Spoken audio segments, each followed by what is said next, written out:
หลังจากเหนื่อยมาทั้งวันตอนนี้เป็นรูปเป็นร่างเรียบร้อยแล้วสำหรับสถานที่ในการประกอบพิธีทางศาสนาในวันพรุ่งนี้รางวัลสำหรับคนทำงาน มะละกอ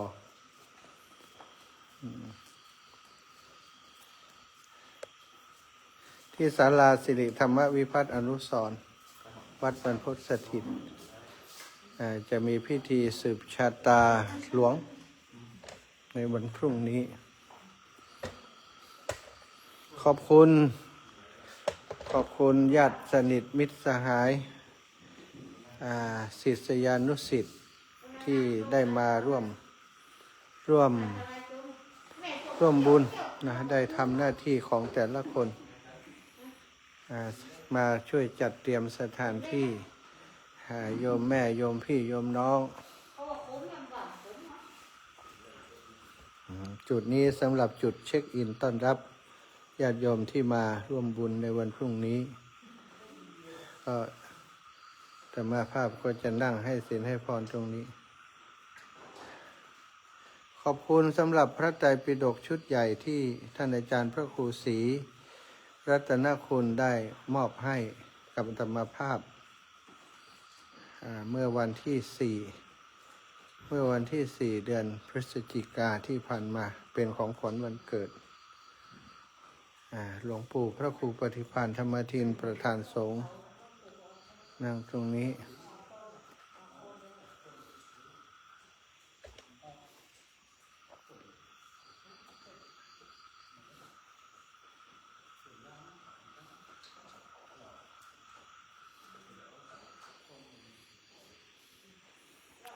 ซุ้มสืบชะตาทั้งหมดนะได้รับการดูแลช่วยเหลือจากโยมแม่บัวเย็นจันทบแม่คำน้อยคำอินบุตรและญาติมิตรจากบ้านศรีหมวดเกล้านะแม่ยายน้อยอินยาศรีแม่ยายเพนณลำพูนก็ได้มาช่วยกันตอนนี้เตรียมสถานที่เรียบร้อยแล้วนะขอบคุณทุกคนที่เป็นเจ้าภาพกล้วยฟักแฟงแตงกวาต่างๆที่แล้วก็ชุดนี้นะโยมน้องเป็นศรีสุทธะโยมแม่แก้วสิงแก้วบ้านกาดโป่งได้มาทำให้ชุดใบสีสู่ขวัญชุดใบสีก็ถือว่าเป็นที่เสร็จสิ้นเป็นที่เรียบร้อยสวยงามด้วยจากการช่วยเหลือของญาติโยมเนาะลำพังอาตมาเองก็คงทำอะไรได้ไม่มากวันนี้มีโยมพ่อจากจังหวัดพะเยาพ่อเนตรธรรมขันธ์เนาะเดินทางมาถึงตั้งแต่ตอนเช้านะก็ได้ช่วยงานกันตลอดทั้งวันโยมแม่เพนก็มาจากลำพูนตั้งแต่เช้าเหมือนกัน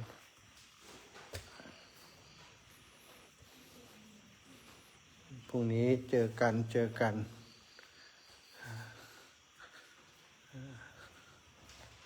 จัดสถานที่เรียบร้อยก็ค่อยโล่งใจหน่อยสบายใจหน่อยพรุ่งนี้ก็คงจะมีเก็บรายละเอียดอีกเล็กน้อยนอกนั้นก็ถือว่าเสร็จแล้วพาไปชมด้านนอก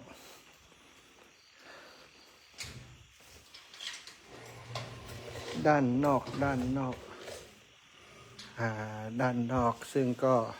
ประดับประดาแขวนโคมเนาะโคมก็ยังมีประโยชน์อยู่นะสำหรับโคมที่ได้จากกฐินงา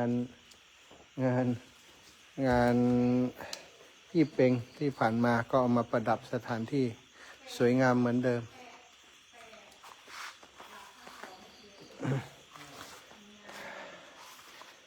ก็มีซุ้มดอกไม้น้องๆได้มาช่วยกันจัดให้ นี่สวยงามแม้จะค่ำคืนแล้วก็สวยงาม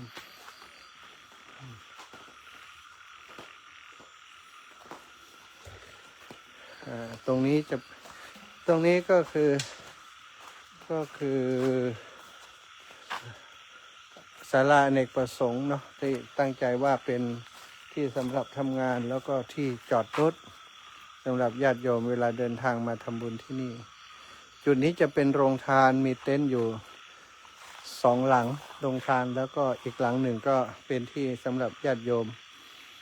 ได้มานั่งในวันพรุ่งนี้เนาะประดับโคมไฟโคมกระทงโคมไฟ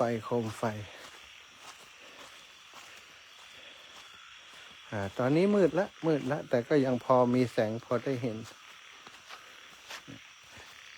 จากตรงนี้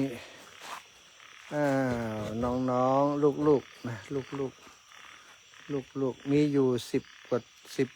16 ตัว16 ตัวน้องหมาพรุ่งนี้ก็คงจะสวยงามมุมนี้จากซุ้มทางเข้ามาเนาะแต่ตอนนี้มืดละมองไม่เห็นละใบพรุ่งนี้เดี๋ยวจะถ่ายให้ดูอีกที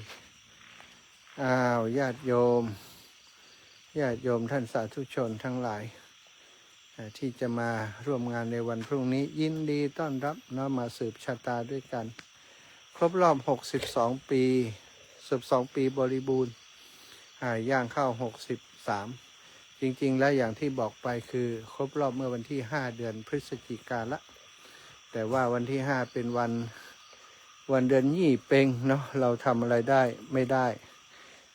ครูบาอาจารย์ก็ติดงานกันหมดก็เลยเลื่อนมาเป็น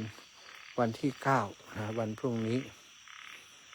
ก็ย่างเข้า63ด้วยแล้วก็ยังไม่ไกลจากอายุวัฒนมงคลวันที่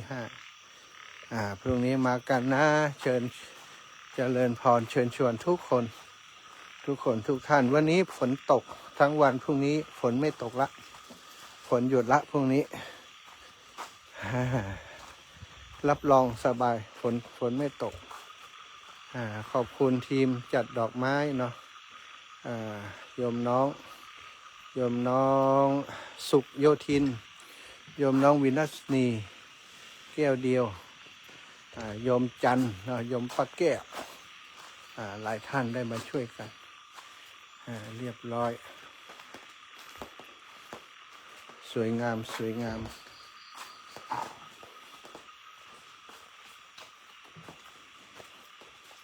พรุ่งนี้ก็เก็บรายละเอียดอีกที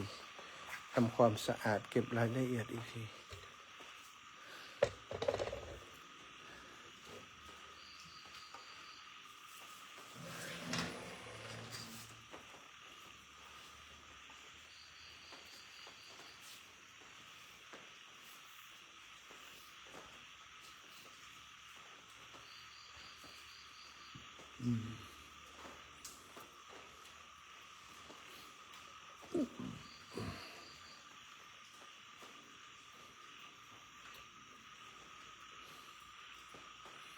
เรียบร้อยแล้วขอบคุณทุกคนขอบคุณน้องวิชา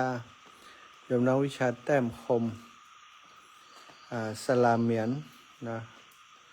สลาเมียนทุกคนช่วยกันอย่างตั้งใจ ไม่เห็นแก่เหน็ดเหนื่อยฝนตกก็กางเต็นท์ทำอะไรกันเนาะเวลาน้อยถือว่าเวลาวันนี้คือเวลาที่เตรียมงานครั้งนี้วันเดียวคือวันนี้ทั้งหมดเลยเนาะเครื่องสืบชะตาแล้วก็สถานที่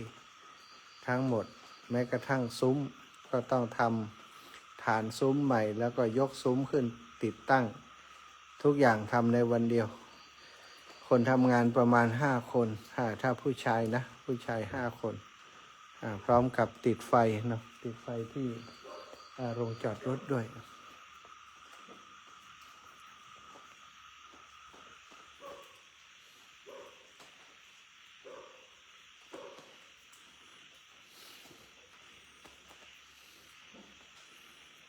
อยากให้ญาติโยมมาเห็นพวกนี้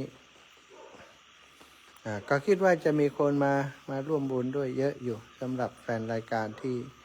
ทางลำปางเชียงใหม่เชียงรายเนาะหลวงปู่พระครูปฏิภาณธรรมทินก็ลงทานมาด้วย